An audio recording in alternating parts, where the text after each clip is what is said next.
नमस्कार दोस्तों, मैं हूं आपकी दोस्त डॉक्टर वानी और आप सुन रहे हैं only and only health talks on hint radio 90.4। और हम हेल्थ टॉक्स में बातें करते हैं खूब सारी जो कि होती हैं हेल्थ रिलेटेड। और हम आज बात करेंगे थर्ड ट्राइमेस्टर ऑफ प्रेगनेंसी, यानी कि 28 वीक से 28 हफ्ते से 40 हफ्ते की प्रेगनेंसी की महिलाओं के बारे में। तो दोस्तों, कॉन्ग्रेचुलेशंस, आप बिल्कुल लास्ट दौर ऑफ प्रेगनेंसी पर पहुंच गए हैं। और अब आपको एंग्जाइटी भी होगी, आपको थोड़ी सी परेशानी भी होगी, आपके बाथरूम ट्रिप्स भी बढ़ गए होंगे, राइट? और सांस लेने में भी थोड़ी दिक्कत होगी। पर दोस्तों, आप घबराइए नहीं, थोड़े दिन में ये सारी समस्याएं ख़त्म हो जाएंगी और आपको मिलेगा एक छोटा सा प्यारा सा बेबी गर्ल और अ बॉय, राइट? तो इसके बारे में आज जानकारी प्राप्त करेंगे और आज हमारे स्टूडियो में हैं none other than doctor Vinita Diwakar ma'am. Ma'am, आपका बहुत बहुत स्वागत है और आप अपना इंट्रोडक्शन दें हमारे श्रोताओं को। थैंक यू वानी, मुझे ये अपॉर्चुनिटी देने के लिए। प्रेगनेंसी अपने आप में एक महिला के जीवन का शायद सबसे महत्वपूर्ण पीरियड है। यही क्यों चुना वानी ने? जी, मेरे ख्याल में प्रेगनेंसी एक ऐसा दौर है जिसमें आप अपने आने वाली जनरेशन को की नियति तय कर देते हैं। जी, बर्थ के बाद कुछ नहीं होता। बेबी कैसा होगा, कैसा डेवलप होगा, कैसी पर्सनालिटी होगी, कैसा आईक्यू होगा, कैसा ईक्यू होगा, ये सब आप प्रेगनेंसी के दौरान उसकी मदर ही तय कर देती है। करेक्ट। कितना डायनेमिक सब्जेक्ट है, डे बाय डे, आवर पर आवर चेंजेस ही चेंजेस। एक चैलेंज है, एक सरप्राइज है, एक सस्पेंस है। तो इसको डील करने में एक पैशन है। इसलिए प्रेगनेंसी हमारे लिए एक पैशन है, उसको ट्रीट करना और आपको और आपके बेबी को हर तरह से हेल्दी, फिजिकली, मेंटली यहाँ लाना, यही हमारा लक्ष्य होता है। जी, और इसकी सलाह देने के लिए फ़िलहाल मैं हूँ मणिपाल हॉस्पिटल गाज़ियाबाद में जी। सीनियर कंसल्टेंट के रूप में कार्यरत हूँ। और प्रेगनेंसी को ट्रीट करना, प्रेगनेंसी के पहले ट्रीट करना, प्रेगनेंसी के बाद ट्रीट करना, इन तीनों दौर में सलाह देकर एक महिला को और उसके बेबी को स्वस्थ रखना, यही मेरा एम है। जी। मैम, एक कॉलीफ्लावर जो होती है जो फूल गोभी के साइज से बच्चा बढ़ना शुरू करता है 28 वीक से, राइट? तो आप ये बताइए कि महिलाओं को कि उसमें क्या क्या चेंजेस आते हैं, वो क्या क्या कर सकता है, क्या क्या अटकेलियाँ करता है हमारे गर्भ में, तो उससे अवगत कराएं हमारे श्रोताओं को। बच्चा तो उस समय खिलौना होता है। जी, वो आपको सुनता है, आपको देखता है, आपका और उसका नेटवर्क तो ऑन रहता है। जी, आप जो सोचती हैं, आप जो बात करती हैं, आप जो देखती हैं, बच्चा उस सब को ग्रहण करता है, वो बेबी। इसलिए आप बेबी या बच्चा कर बात भी ना करें, अपने कुछ अनजान मेहमान को आप एक नाम दें। वो नाम भी इतना पॉजिटिव हो कि बच्चे को एक पॉजिटिव एनर्जी भेजे और उसी नाम से पुकार कर आप उससे बात करें। वो आपके स्पर्श को पहचानता है, आपकी आवाज़ को पहचानता है, थंब को शकल कर सकता है, वो मुस्कुरा सकता है और वो सो सकता है। मूवमेंट्स तो आप एहसास करती ही हैं, मूवमेंट्स तो कर ही रहा है। जी। और देखिए, इस समय तो वो अपनी हाइट बढ़ाएगा, अपनी लेंथ बढ़ाएगा, विड्थ बढ़ाएगा, तो उसका वेट बढ़ेगा, ठीक है ना? तो आपका सब कुछ पौष्टिक होना बहुत ज़रूरी है, जो आप अपने डॉक्टर की सलाह के अनुसार फॉलो करती ही होंगी, ठीक है? तो ये आपको सब करना है। फिर उसके सारे organs, right from brain, liver, kidney, सब अब मैच्योरिटी गेन कर रहे हैं। मैच्योरिटी का मतलब है वो इस लायक होने की कोशिश कर रहे हैं कि डिलीवरी के बाद उनको किसी सपोर्ट की ज़रूरत ना पड़े और बेबी अपने बल पर अपने आप अपना सर्वाइवल कर सके। तो देखिए कितना इम्पोर्टेंट फेस है ये आपके लिए। जी, जी। और बहुत ही खूबसूरती से आपने समझाया मैम कि हमें उससे एक नाम जो कि पॉजिटिविटी का है वो देना चाहिए और उससे बहुत पुकारना इम्पोर्टेंट है। बेबी को एक पॉजिटिव एनर्जी सेंड करना बहुत इम्पॉर्टेंट है। आप देखिए नर्सरी में जो बच्चे एडमिटेड होते हैं, प्री टर्म छोटे छोटे बच्चे, ये तो एक डॉक्यूमेंटेड प्रूफ है कि पेरेंट्स उसको टच करते हैं, उससे बात करते हैं, उससे उस बेबी की रिकवरी में डेफिनेटली इम्प्रूवमेंट आती है। Correct. और जो एनर्जी पेरेंट भेज सकता हो तो कोई नहीं भेज सकता वानी जी। और दोस्तों, आपको याद होगा हमने गर्भधारणा और उस संस्कार के बारे में भी बात की थी, वर्चू बेबी के बारे में भी बात की थी। तो अभी आगे और जानेंगे मैडम से, डॉक्टर विनीता दिवाकर मैडम से, कि क्या सूजन नॉर्मल है, नॉर्मल भी होती है कि एबनॉर्मल होती है, कैसे वेट गेन होता है, कितना वेट गेन नॉर्मल होता है, एक छोटे से ब्रेक के बाद। दोस्तों, हम फिर हाजिर हैं ब्रेक के बाद, और आज हम बात कर रहे हैं थर्ड ट्राइमेस्टर यानी कि 28 वीक्स से 40 वीक्स तक, 28 हफ्ते से 40 हफ्ते तक की जर्नी के बारे में। तो मैम ये बताइए कि जो अमूमन तौर पर जो गर्भवती महिलाएं होती हैं उनको सूजन आ जाती है पैरों में, हाथों में, उनकी रिंग्स टाइट हो जाती हैं, तो क्या ये नॉर्मल भी हो सकता है? और अगर नॉर्मल नहीं होता है कभी कभी, तो किन परिस्थितियों में ये एबनॉर्मल होता है?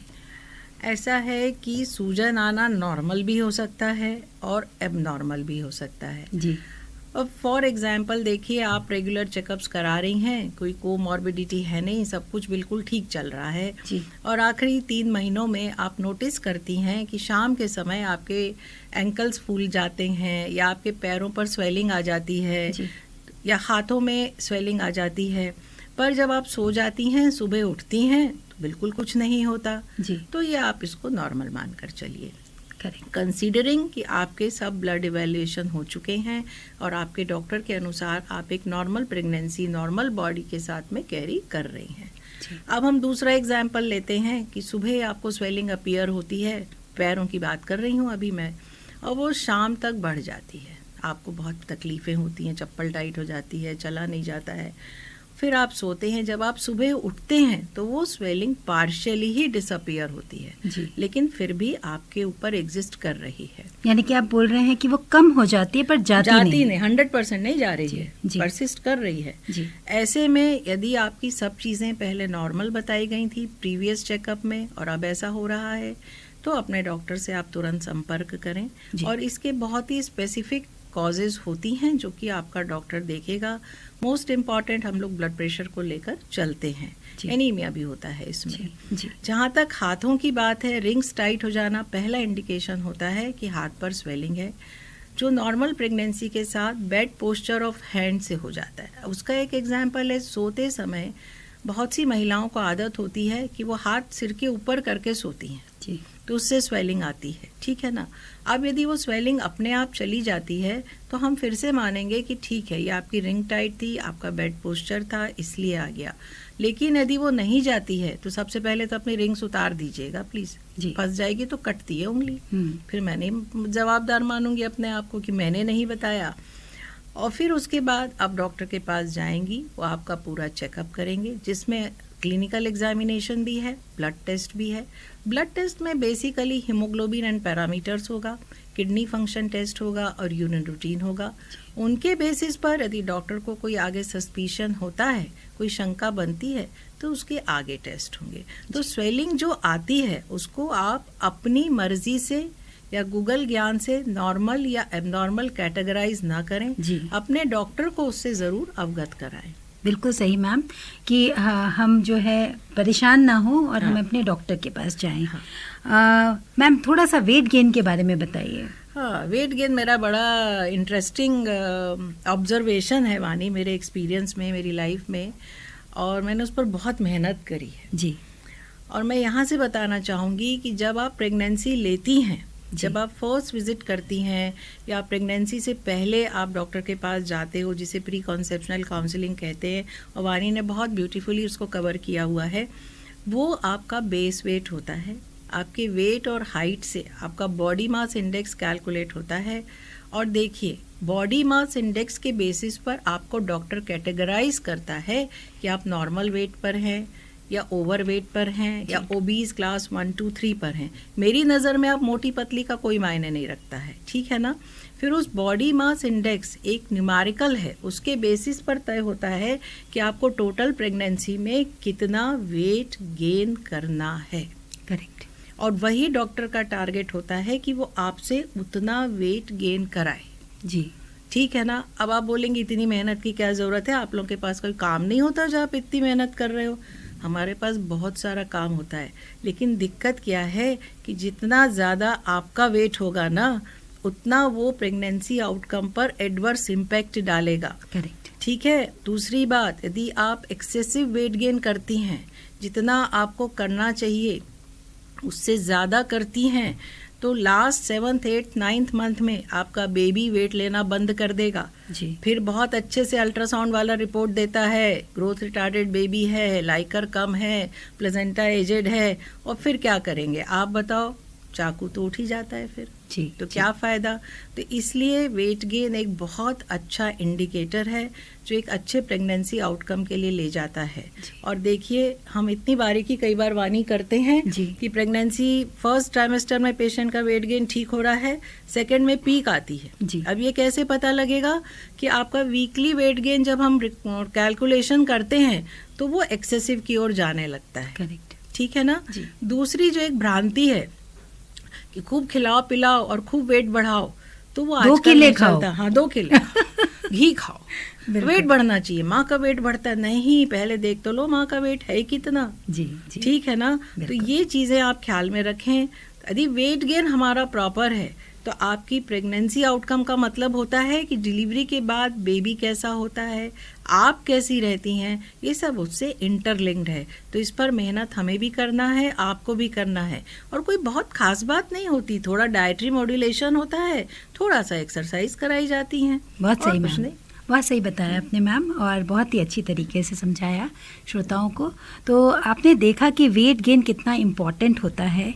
श्रोता, आप सुन रहे हैं हेल्थ टॉक्स, उसके बारे में 3rd ट्राइमेस्टर के बारे में हम बात कर रहे हैं आज, और आगे करेंगे। मैडम से पूछेंगे कि हाउ एक्सरसाइज कैसे हेल्प कर सकती है, हमारे को जो बॉडी एक्स होते हैं या कुछ पेन होते हैं उसको किस तरह निवारण कर सकते हैं। बने रहिएगा हमारे साथ only and only health talks पर, हिंट रेडियो 90.4 पर। हम आते हैं एक छोटे से ब्रेक के बाद। तो दोस्तों, हम हाजिर हैं और अब बात कर रहे हैं 3rd ट्राइमेस्टर ऑफ प्रेगनेंसी के बारे में, और आज हमारे गेस्ट हैं doctor Vinita Diwakar ma'am. Ma'am, आपका बहुत बहुत स्वागत है। और मैम, आप ये बताइए कि जो यूजुअली एक्सरसाइज हम करते हैं प्रेगनेंसी के अंदर, और लोग आजकल बहुत एंथुजियास्टिक होते हैं कि नहीं जी नॉर्मल डिलीवरी करानी है, और एक्सरसाइज नहीं करते हैं। तो आप बताइए एक्सरसाइज कितना इम्पोर्टेंस रखती है, कितना महत्व रखती है प्रेगनेंसी के अंदर। ऐसा है ना वानी कि हमारे जो महिलाएं हैं एक्सरसाइज 2 कारणों से करती हैं जी। एक तो ये कि उन्हें करना है जी। दूसरा ये कि दूसरा कर रहा है इसलिए उन्हें करना है। करेक्ट। ठीक है ना। हाँ। एक फैशन है। जी। तो ये बात बहुत अच्छे से समझी जाए कि एक्सरसाइज आप इसलिए कर रही हैं क्योंकि वो आपको मेंटली रिलैक्स करती है, करेक्ट, फिजिकली रिलैक्स करती है। जी। ठीक है ना। और आपकी मसल्स को स्ट्रेंथ देती है। जी। ठीक है। अब डिफरेंट ड्यूरेशन ऑफ एक्सरसाइज के प्रेगनेंसी के हिसाब से एक्सरसाइज करने का एम बदल जाता है, इसलिए क्या एक्सरसाइज की जाए ये बदल जाता है। जी। अब फॉर एग्जांपल यदि हमसे पूछा जाएगा तो हम कहेंगे लेग एक्सरसाइज और breathing exercise from day 1 of pregnancy करो। जी। क्यों करो? क्योंकि तब तुम्हें 3rd ट्राइमेस्टर में ब्रेथलेसनेस नहीं होगी। जब पहले से डीप ब्रीदिंग कर रहे, ऑक्सीजन मेंटेन कर रहे, तो क्यों होगा? पर उस समय मरीज को लगता है इनको ज़्यादा बोलने की आदत है, ज़्यादा लिखने की आदत है, इसलिए लिखते रहते हैं। जी। पर ऐसा नहीं है। आपका डॉक्टर उस चीज़ को प्लान कर रहा है। प्रेगनेंसी में उनको पता है आगे क्या होगा, तो शी इज़ प्लानिंग एवरीथिंग। ठीक है ना। तो आपको एक्सरसाइज इन 3 एम्स के साथ करनी है। केवल आपकी प्रेगनेंसी ड्यूरेशन के साथ उसका टाइप बदलता जाएगा, पर कुछ चीज़ें कॉमन रहती हैं। लेग एंड ब्रीदिंग है, स्ट्रेचेस हैं। अब साइंटिफिकली आप पूछें तो जो रिकमेंडेशंस हैं उनके अनुसार एक प्रेगनेंसी जिसमें कोई बीमारी एसोसिएटेड नहीं है, आप 20 से 25 मिनट की एक्सरसाइज पर डे कर सकती हैं for 5 days a week। Correct. आप कहाँ रुकेंगी? आप कैसे सोचेंगी कि आपको इतना ही करना है? आपकी बॉडी में इतना सुंदर सॉफ्टवेयर भगवान जी ने लगा के भेजा है कि वो अपने आप कहती है रुक जाओ, इसके आगे नहीं करना। You don't have to do target exercise. Target exercise का मतलब ना वानी कि मैंने सोच लिया कि मेरे को 5 किलोमीटर चलना है जी, मैं तो चल के दम लूंगी जी। नहीं। अब आप पूछेंगी क्यों, हम क्यों नहीं चलें जी, हमारी इच्छा है। क्योंकि यदि आप एक्स्ट्रा एक्सरसाइज करती हैं, बियॉन्ड लिमिट करती हैं, तो आपका ब्रेन ऑटोमेटिकली सारा ब्लड फ्लो मसल्स की ओर डाइवर्ट कर देगा जी, और आपका यूटेराइन फ्लो वो कॉम्प्रोमाइज हो जाएगा। तो आपको एग्जर्ट नहीं करना है, उससे बाहर नहीं जाना है जी, बिल्कुल, है ना। और क्लिनिकली आपको ये ध्यान रखना है, जहाँ पर भी आपको लगता है कि मेरी धड़कन बढ़ रही है, मेरी सांस फूल रही है, तो आपको वहाँ रुक जाना है, चाहे वो 12 मिनट है, चाहे 15 मिनट है। हाइड्रेशन अपना बहुत अच्छा रखना है ड्यूरिंग एक्सरसाइजेस। स्ट्रेचेस आप ऑल थ्रू आउट प्रेगनेंसी करें, आपके लिए बहुत फ़ायदेमंद रहेगा। थोड़ा सा मेडिटेशन, थोड़ा सा योगा, ठीक है ना, ये आपको हेल्प करता है। फिर जैसे जैसे आप 9th मंथ में आती हैं, आपको एक्सरसाइजेस बताई जाती हैं जो पेल्विक फ्लोर पर या निचले हिस्से पर दबाव डाले। बड़ा सिंपल बटरफ्लाई है, हम सब करते हैं। आप सहारा लेकर स्क्वाट्स कर सकते हैं, हम सब उसको जानते हैं। इस तरह से ये चीज़ें होती हैं। फिर मंडूक आसन होता है, योगा में उसको मंडूक आसन कहते हैं, है ना। और वो कितना, वो पोस्चर कितना हेल्पफुल रहता है। आम भाषा में हम कहते हैं पोछा कब से लगाना है, पेशेंट ऐसे पूछता है। Correct. पोछा लगवाना इज नॉट द एम ना मानी, वो पोजीशन आप लो, उसमें बैठो, ये एम होता है। आप करके देखिए, आपको बहुत अच्छा लगेगा। लेकिन यदि आपको कोई एसोसिएटेड प्रॉब्लम है, आपका बीपी हाई है, आपका शुगर ज़्यादा है, आपको किसी जॉइंट में प्रॉब्लम है, तो पहले आप अपने डॉक्टर से वेरीफाई करा लीजिए, उसके बाद करिए। पर हर स्थिति में एक्सरसाइज का मॉड्यूलेशन हो जाएगा, पर करना अलाउड होता है और आपके लिए बेहतरी की ओर होता है। बहुत बहुत सही कहा मैम। और मेरे ख्याल से आप इस बात से राज़ी होंगे कि जो नॉर्मल डिलीवरीज होती हैं उसमें पेशेंट का ज़्यादा कंट्रीब्यूशन होता है rather than the gynaecologist. Patient का ही कंट्रीब्यूशन होता है, मेंटली भी और फिजिकली भी जी। और एक और राय इसके साथ देती हूँ कि जब आप प्रेग्नेंट हैं, प्लीज़ ये यूट्यूब पर डिलीवरी वीडियोस देखना बंद कर दीजिए, क्योंकि आप बायस्ड हो जाते हो। करेक्ट। आप हमेशा ये सोचो कि you are not the only one और फर्स्ट वन जी। संसार में शायद सेकंड में पता नहीं कितनी डिलीवरीज हो रही हैं। करेक्ट। तो नेचर आपका नुकसान कर ही नहीं रही है जी, ठीक है ना जी। तो दोस्तों और जानेंगे कि साइंस ऑफ लेबर क्या होता है, यानी कि आपको जब लेबर पेन स्टार्ट हो रहे हैं उसके क्या साइंस होते हैं और पेन्स किस तरीके से डिफ्रेंशिएट होते हैं, कौन से पेन लेबर पेन होते हैं। एक छोटे से ब्रेक के बाद कहीं जाइएगा नहीं। मैं हूं आपकी दोस्त डॉक्टर वानी और आप सुन रहे हैं health talks only on hint radio 90.4। तो दोस्तों हम फिर हाजिर हैं, आप सुन रहे हैं health talks only and only hint radio 90.4 पर। आज हम बात कर रहे हैं 3rd ट्राइमेस्टर ऑफ प्रेगनेंसी पर। मैं हूं आपकी दोस्त डॉक्टर वानी और आज हमारी गेस्ट हैं डॉक्टर विनीता दिवाकर मैम, जो कि ऑलरेडी बहुत सारी जानकारी आप लोगों को दे चुकी हैं। तो दोस्तों जानते हैं मैडम से, मैडम ये शो क्या होता है, व्हाट इज़ शो, और क्या शो हर पेशेंट में होता है?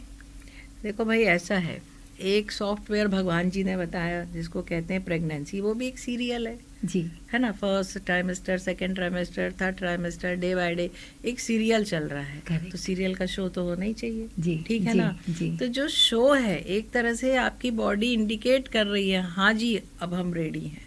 करेक्ट। पर होता क्या है ये, इसमें आपको ब्लड स्टेन डिस्चार्ज होता है, ठीक है। आपको वाइट डिस्चार्ज में ब्लड मिला हुआ हो सकता है, ब्लड अपने आप में स्पॉटिंग की तरह आ सकता है, या थोड़ा सा क्लॉटेड ब्लड आ सकता है जी। अब ये होता क्यों है?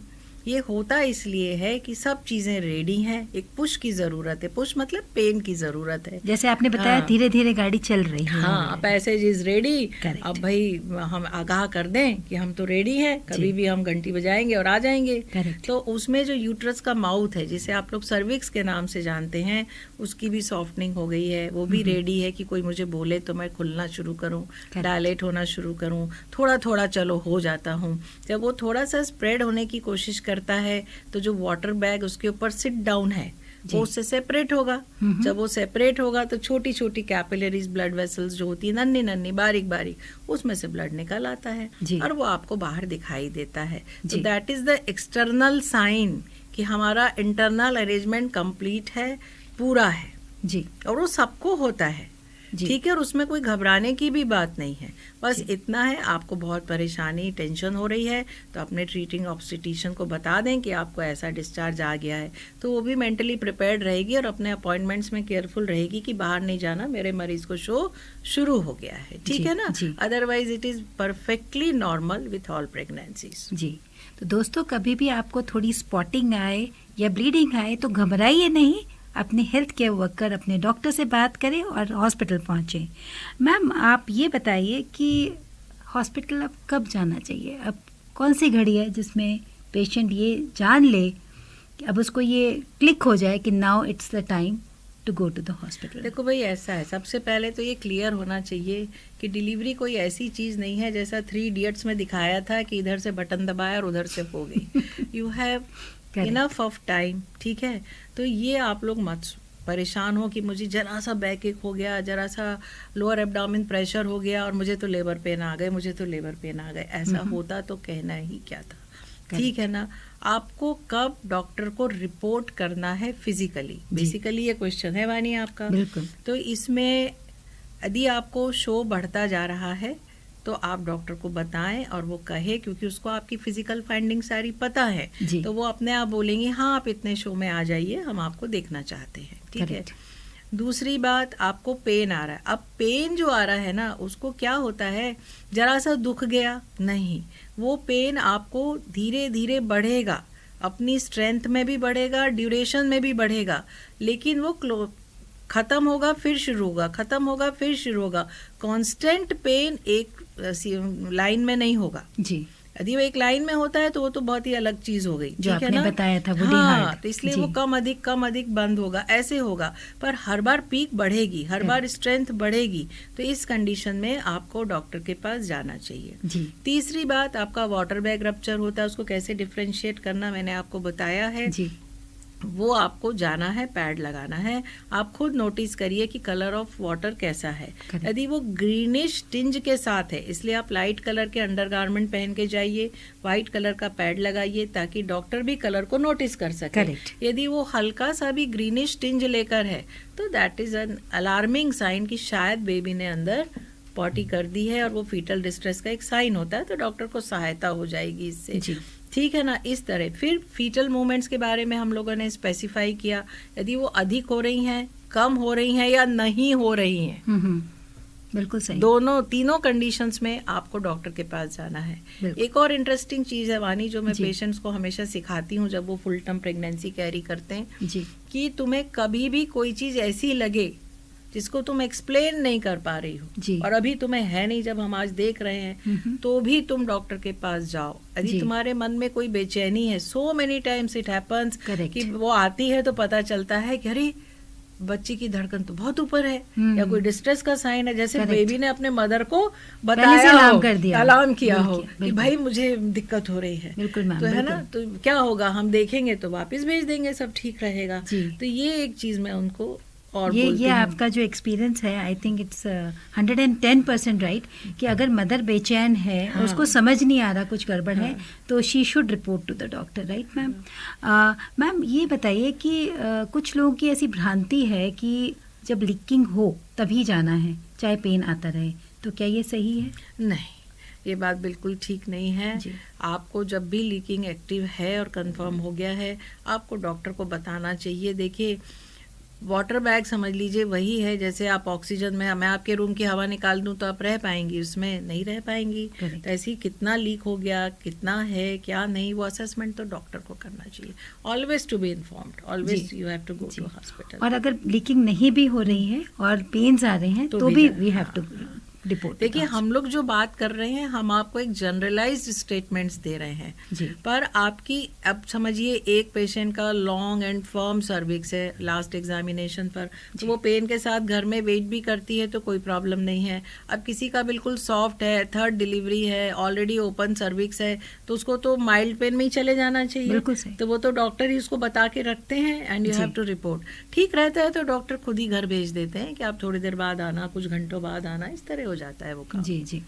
तो दोस्तों, आप सुन रहे हैं हेल्थ टॉक्स हिंट रेडियो 90.4 पर। आज हम बात कर रहे हैं थर्ड ट्राइमेस्टर ऑफ प्रेगनेंसी पर। मैं हूं आपकी दोस्त डॉक्टर वानी और हमारी गेस्ट आज हैं डॉक्टर विनीता दिवाकर मैम, और बातें करेंगे और कर रहे हैं। तो दोस्तों, बने रहिएगा only and only hint radio 90.4 पर। दोस्तों, हम फिर हाजिर हैं आपके अपने शो हेल्थ टॉक्स में। मैं हूं डॉक्टर वानी और आज हम बात कर रहे हैं थर्ड ट्राइमेस्टर ऑफ प्रेगनेंसी पर, और आज हमारी गेस्ट हैं doctor Vinita Diwakar ma'am. Ma'am, आपने इतनी अच्छी बातें बताई, इतनी सारी जानकारी दी।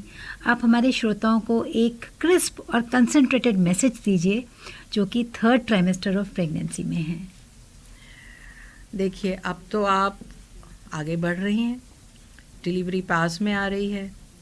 बहुत ज़रूरी है कि आप अपने आप को बहुत पॉजिटिव रखें, शांत रखें।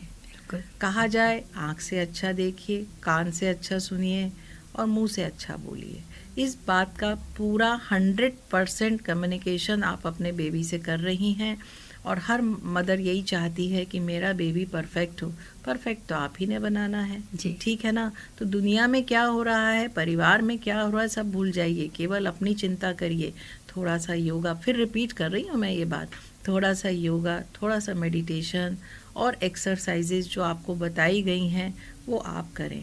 मेरी भाषा में पूछें तो अच्छा खाएं, अच्छा पहनें और खुश रहें। करेक्ट। दूसरी बात, डिलीवरी के 2 ही मोडालिटीज़ हैं, या तो वेजाइनल डिलीवरी या caesarean section. Vaginal delivery normal delivery का पर्यायवाची बिल्कुल भी नहीं है। वेजाइनल डिलीवरी एक कंपोनेंट ऑफ नॉर्मल डिलीवरी है। डिलीवरी नॉर्मल तब होती है जब डिलीवरी के बाद का मतलब लेबर रूम में ही नहीं, 3 हफ्ते बाद तक असेसमेंट करने पर बेबी और मदर दोनों परफेक्ट पाए जाते हैं, फिजिकली एंड मेंटली। सो कोई संशय की चिंता क्या है? 2 ही रास्ते हैं, एक नहीं तो दूसरा। अपने डॉक्टर पर 101% बिलीव रखिए। वो आपका वेल विशर है, वो वही करेगा जो आपके लिए बेस्ट होगा। और मेरी माने तो यदि वेजाइनल डिलीवरी भी ठीक से ना करी जाए तो ज़िंदगी भर के लिए वो एक कलेश हो जाती है। पूछिएगा किसी से जिसकी ठीक से ना हुई हो। तो बात कोई भी हो, वेजाइनल हो या सिजेरियन हो, वो ठीक से होना चाहिए। तो फिर टेंशन किस बात का है? अपने को आप बिल्कुल बायस ना करें, ना वेजाइनल डिलीवरी के लिए ना सिजेरियन के लिए। कोई पेन नहीं होता वेजाइनल डिलीवरी में खास। अब तो इतनी चीज़ें आ गई हैं, आपका डॉक्टर आपको कंफर्टेबल रखेगा। और थोड़ी दर्द से तो बच्चा मिलना ही चाहिए। जो दर्द से ना मिला उससे क्या मोह, उससे इम्पोर्टेंस क्या होगी? मोह ही नहीं होती है। करेक्ट, ठीक है ना। तो ये सब चीज़ें आप छोड़ दीजिए, ये सब नेचुरल है, सबके साथ हो रहा है। आप भी डिलीवर हुई होंगी, नेचर ने आपका नुकसान नहीं किया है कभी भी। ये बात हमेशा याद रखें और इस तरह अपने इस जर्नी को डिलीवरी तक लेकर जाएं। और याद रखें, डिलीवरी एंड ऑफ जर्नी नहीं है, ये तो एक कंपोनेंट ऑफ जर्नी है। उसके बाद भी आपका जर्नी अभी बाकी है। जी जी, बहुत ही सुंदर कहा मैम आपने। और आगे हम बात करेंगे मैम से लेबर के बारे में और कैसे डिलीवरी के बाद हमें अपना ख्याल रखना है एक दूसरे एपिसोड में। थैंक यू मैम, आज आपने इतना अच्छा हमें थर्ड ट्राइमेस्टर के बारे में ज्ञान दिया और बहुत सारी बातें बताई जो कि कभी कभी लोग अपने डॉक्टर से पूछना भी थोड़ा शर्माते हैं या उनको हेजिटेंट होते हैं। और दोस्तों, आपका भी बहुत बहुत शुक्रिया, आप इतने अच्छे से हमारे शो को लाइक करते हैं और आशा करती हूँ कि आगे आने वाले शो और जो हमने शोज़ किए हैं पहले भी आपके लिए बहुत लाभकारी होंगे। Thank you hint radio 90.4, thank you Shivang for helping us in this recording. Thank you very much. Thank you, Vani. Thank you.